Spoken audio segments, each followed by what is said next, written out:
you've just got to monitor it and look at where your bleeders are, and make sure that you can manage, turn your lights off. Like, some things are simple. Other things are looking at your fridges, looking at your ice machines, looking at where you can stop the waste of electricity, etc. There are lots of reasons you might open a bar in Sydney.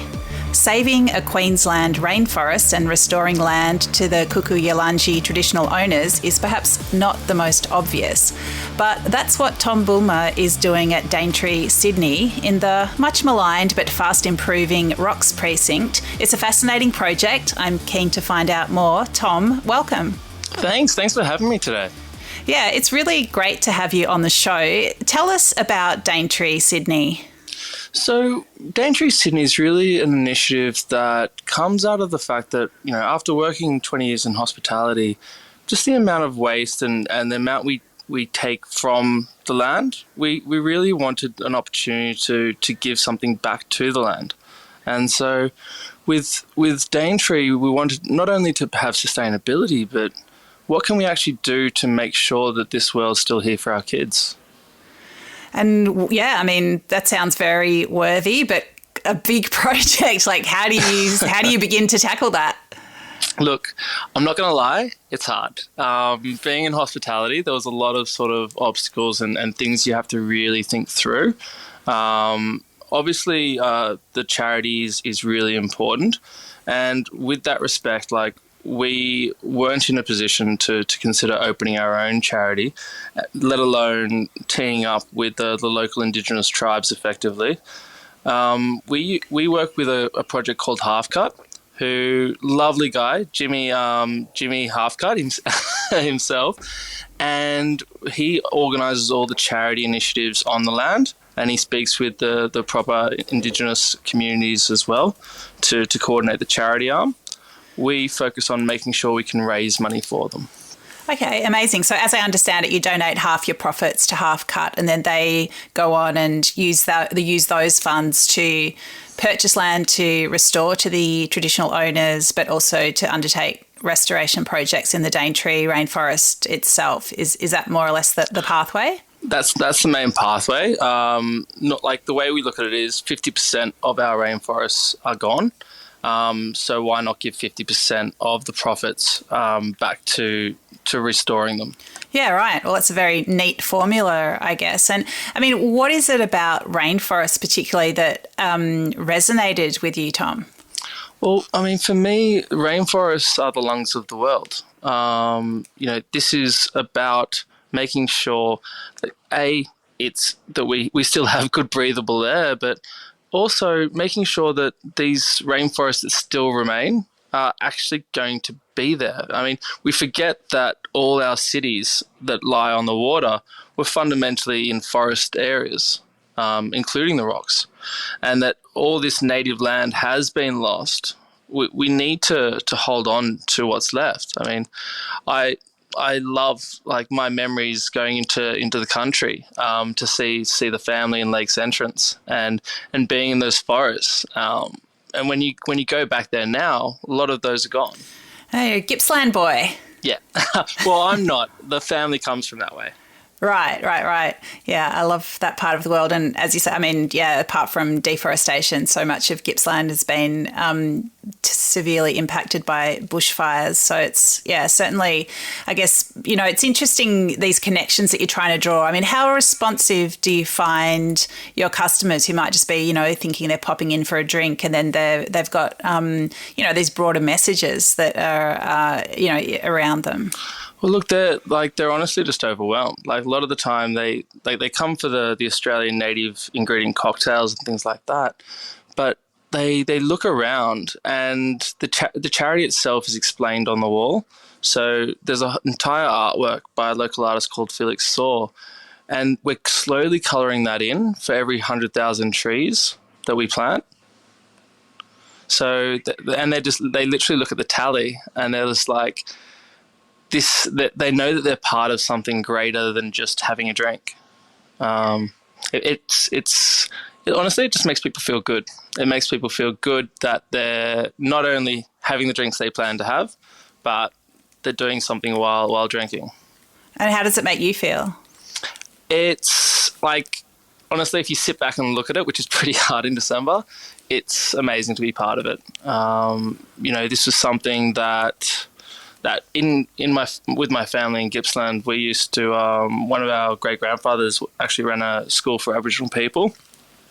And it's just great to do something, for the rainforest, but also be able to be a part of something that reinvests in the local Indigenous tribes as well.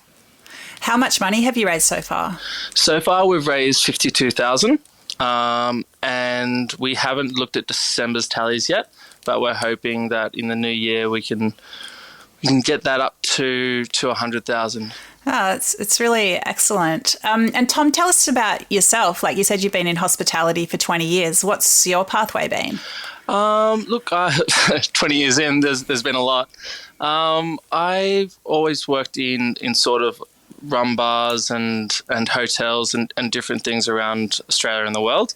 I've just enjoyed the lifestyle of working through bars and developing venues. It's just something that I love, the social interaction of it. I love social community and community values of it. So it's been a lot of fun. But realistically, it's just the nature of bars, especially for an Australian, are a place where people come together. And it's always fun being part of that. I saw you described on one website as a rum lord. What's the connection to rum? Why does that drink particularly appeal to you? Look, it's because ultimately rum is a social spirit. It's a cultural spirit. When you look beyond Australia's borders and you look towards the Caribbean, rums are defined by the culture and background of people, and that pretty much defines the style of rum, and that really spoke to me for what, in terms of spirits. Whiskey is from Scotland. Gin we traditionally say from London, but rum was made by everyone. So it's fascinating to look at. It's really interesting because I guess especially where you are in the rocks, I'm sure there's been, a lot of rum drunk in that precinct in early colonial times. Tell us about the rocks, because it's obviously got a lot of, it's steeped in that colonial history, those early settler times, with all the complexity that goes along with that. In recent decades, I think it's been a bit of a tourist trap. It's Ugg boots and opals, but it's definitely being revived. Like, tell us about your connection to that area and what it's like as a place to run a bar. Well, first off, I just want to say, after COVID, Ugg boots are my friend. Well, that's true. Maybe we all spent too much time in them. No, look, the Rocks is an enchanting precinct. It really is beautiful when you see it. And over COVID, we did see just the bare bones of what the Rocks can be. The land itself, the beautiful back alleys. We actually located in the old Sailors' Home building, and we've actually got a little enchanting rum bar upstairs as well, called the Keel. But it's about what we want these areas to be going forward. At the end of the day, there is going to be tourism by the harbour, and the Rocks is definitely part of that. But the nature of tourism has changed in itself. People are seeking out the ability to drink better and drink more responsibly. We see that in accommodation as well, and in terms of where people choose to stay and making sure they can stay sustainably. The Rocks will always have its, shall we say, element of bootleg and booze, but it's about catering to both markets within the precinct. Yeah, it's interesting. Is Daintree the sort of place that people sort of stumble upon? Hopefully not literally after some bad drink somewhere else, but or is it a destination? And what's the sort of, I know we're still in an interesting period in terms of tourism recovery, but what's the balance between locals and tourists? I would say it's a 50-50 for us, which is We have an access through George Street for the rum bar, and that tends to get that walker by traffic and a few people having a lot of drinks. But Daintree is actually located quite nicely right next to the parkland and the old Cabman's Cottage. So the Bligh and Barney Reserve is actually the point of access for Daintree Sydney. So it's normally tends to be people that are just want, like, it's guess the mood that people are in. If you're sort of sitting in a parkland and then you see a bar next to it, it's just a very relaxed sort of wine and cheese sort of feel for the people that walk in. A lot of sticky beakers, a lot of people walking by as well. But we've started to see a lot more dates coming through. So a lot of people bring the partner on a first date and saying, "Oh, look, this is the rainforest. I thought we'd come here, like try some native ingredients and give back." Yeah, I love that. That's so, yeah, it sounds so lovely. So I noticed that you recently had a native martini masterclass. Can you talk about this whole approach to Indigenous ingredients and drinks? Definitely. So one of the premises of starting the concept of Daintree was, why should we save the rainforest? And we were just thinking about, there's the obvious of why we want to save it. But the thing is, people don't attach themselves to what they're saving. So we wanted to start focusing on native ingredients and start making sure that people understand that this is something that's only made in Australia, and we can only have this if we maintain our natural balance. So highlighting native ingredients and having masterclasses where we actually met with local foragers as well in a previous masterclass. But it just highlights what Australia has, and we have so much that people really enjoy sitting back and learning about new ingredients in a martini, in a foraging masterclass. And we're going to be talking about Australian spirits and Australian wines as well going forward. That's so nice to draw those connections. I mean, tell me about some of the native martinis. Give us a couple of examples. Well, so the first step is, the martini trick is, it's two things. So it's the garnish, but also it's about choosing a product that highlights Australian produce as well. So the vermouth itself that we used in a couple of them actually has a lot of local botanicals, munchies, things like that in there. Little sea cucumber in the dirty martini, and then we counterbalance that. So for one example, the dirty martini, what we did was we used a sea cucumber vermouth, a Tasmanian ocean style gin. And then we balance that out with a brine that we home balanced with Australian mountain pepper and a couple of other little spices and local things that we tried from our garden. Wow, that is so speaking my language, because, I mean, yeah, as you speak about it and you think dirty martini, Australia, it's like, yeah, olives just seems a bit beside the point when we've got all these other ingredients that, belong here, I guess. That's it. I mean, we definitely put an olive on the side. Don't worry about that. But we do spice it in that mountain pepper brine. Yeah, that's so interesting. So are you getting in some of these sort of infusions, or are you doing a lot of concocting in the bar itself? We're doing a bit of both. We're always trying new Australian products, as long as they are actually highlighting Australian things. But we're also just starting pickling different things, started ordering in new Australian spices and flavours. We speak to Something Wild, which is a native forager, and we just see what they've got, and we'll try it, see what we can do with it, and try and find I guess what you'd call a counterpoint between what customers are used to and putting new ingredients inside those drinks. This episode is proudly supported by Montague, handpicked for you. So the eating experience of our plums is sweet. That's a primary driver. It's got to be sweet, but it's also got to have enough acid, because the mix of acid and sugar is what gives fruit its flavour, and in a plum it tends to be slightly higher acidity, and then a really nice, full, not dry but juicy explosion of juice into your mouth as you bite into it. That's nirvana for us in terms of plum. For more information, go to montague.com.au. So, Tom, you've been in the industry a couple of decades. You must have seen a lot, and I'm sure you're a mentor to people who are coming into the industry now.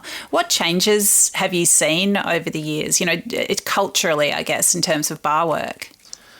Look, it's changed considerably. I mean, we're talking 20 years, but I guess the mentality change is the big one. Obviously, there's some COVID stuff in there, but the biggest thing I've seen is that people respect this industry as a career now. 10, 15 years ago, it was straight up, you finish uni, you work in a bar for a little bit, and then you've got to go get a real job. Now there's a lot more of that London culture and a lot more alcohol and professionalism, to the point that people understand that this is a real career, and you could do this for a life. That's really interesting. I mean, do you think the rise in non-alcoholic beverages has contributed to that? I think that it's definitely an important part of it.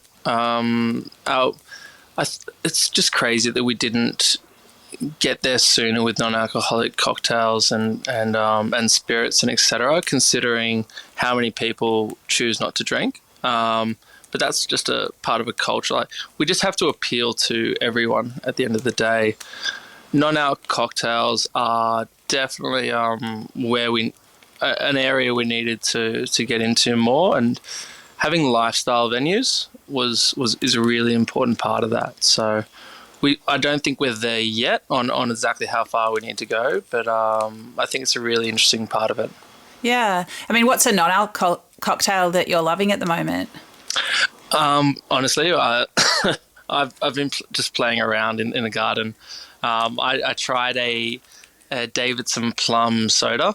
So we made a reduction with Davidson plum, a little bit of Muntree, which is almost like a cherry flavour, and it's just delicious. So good. And I mean, we know that hospitality makes a really good margin on alcohol. Like, from a business point of view, does the non-alc side of things, is that a challenge, or is it easy to work into a business model? It's easy to work into a business model, but the problem with the non-alcoholic spirits is that the margins on buying a non-alc spirit compared to making it yourself just doesn't add up. So at the end of the day, it really is a difficult market to maintain,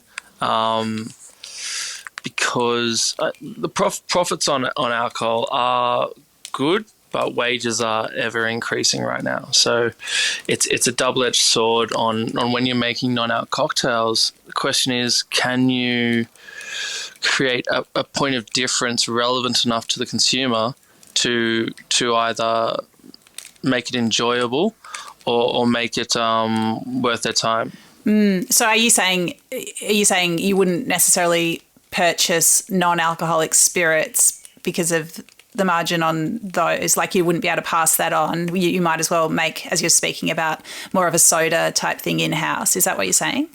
I think if customers want particular non-alc spirits, then I'm always happy to stock them and try new things. But when it comes to choosing what you want to put on a menu, it's really tough to create a menu that includes those non-alc spirits compared to what you might otherwise make for a customer. I mean, putting passion fruit and pineapple with some soda in a glass is something that people will ask for and want, or they want lychee, or they want basic non-alc flavours. It's rare to see a consumer that wants non-alc spirits. I think there's a real growth market in the non-alc whiskey and gins and things like that. But other things, I just, unless we see a better vocabulary of flavour, I don't see the consumer asking for it. Yeah, it's interesting. I mean, I know personally if I want a non-alcoholic drink, I won't be wanting to replicate an alcoholic drink. I'll want something that's, just stands on its own terms. But that's just me. It's definitely an area that I think we're going to continue to see so much development in, and it'll be really interesting to watch. For me as a consumer, for sure, but I'm sure for you as a business owner too. Yeah, look, I mean, at the end of the day, we've got to give people what they want. I actually really have enjoyed trying a lot of different things neat from the non-alc spirit area. My personal sort of favourite thing is seeing this Aperol Spritz non-alcs are coming out now, and that is something that I just think is beautiful and people love. That sounds like it's speaking my language as well. 100%. Like, and everyone asks, are these actually alcoholic or not alcoholic? Because, like, I'm pregnant.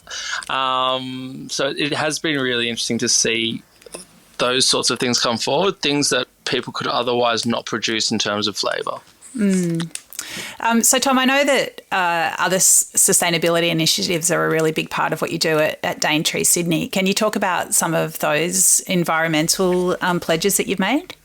Yeah, definitely. Well, look, I mean, first off, we need to recognise that hospitality is a very wasteful industry at times. And when we talk about sustainability, it's twofold. Like, yes, we need to improve our waste management and our usage, but we also need to recognise the fact that we're talking about a reduction, not about a renewal. So we can only ever achieve more, and that's the real thing that I find people have struggled with, because people look at the concept of sustainability in bars and they think, this is too much for me. Whereas they need to think, not in terms of you have to do everything, but just get started. And so what we've been doing is looking at different levels of waste, whether it's water, electricity, how much goes in a recycling bin, how much goes into your general waste, and just realizing that there's a lot of ways that everyone can improve. Making sure that the taps aren't left on, or that you don't have any leaks. Making sure that your electricity use is relevant to your venue size. I mean, that alone was a real eye opener. We realised that a lot of hospitality venues are actually using equivalent electricity of some stadiums per square metre. Whoa. So what do you do to reduce that? Look, you've just got to monitor it and look at where your bleeders are, and make sure that you can turn your lights off. Like, some things are simple. Other things are looking at your fridges, looking at your ice machines, looking at where you can stop the waste of electricity, etc. Like, for instance, we're planting a massive garden within Daintree, the bar, and we're putting a beautiful garden outside with our herbs. But that's going to take a lot of water. So we took out the bottoms of the ice wells and we put in watering cans. And so now the staff begrudgingly take that watering can at the end of the night and go out and water the garden. That's so good. It's so simple. But I think it often is those really simple initiatives. I mean, I know doing stories on sustainability, like fridge seals are a big one. Like, just replacing the seals on your fridge can save so much power. Yeah. And at the end of the day, electricity isn't cheap anymore. Like, we should care about this. Yeah, well, it isn't cheap, and it probably shouldn't be unless, you're generating it yourself, which is another thing that some people are able to do.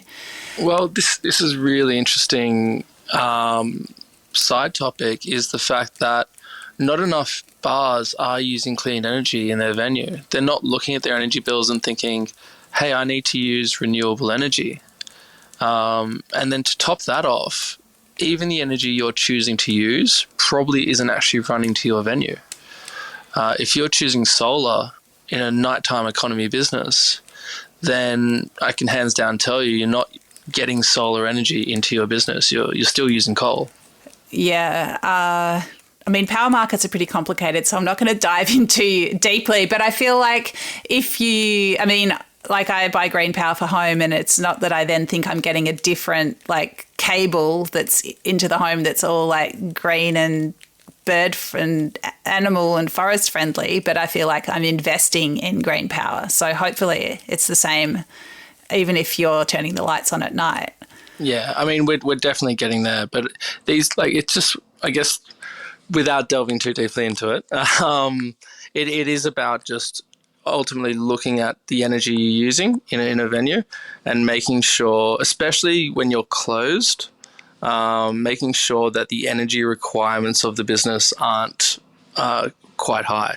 Well, it's amazing, when you've got this motive, you're donating money. I suppose, every dollar saved is more money that you're able to put towards this project that's really important to you and to the planet. So there's, wider implications. Yeah. Well, the way we look at it is if we reduce all the waste in the venue and then we plant all these trees, that we're not only going to be a waste reduction sustainable venue, we're going to be a renewing Australia venue.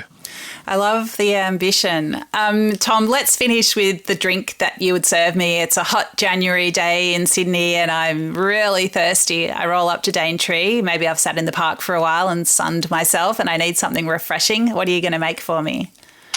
I mean, you already brought up the rum. I'm making you a daiquiri. That's just happening.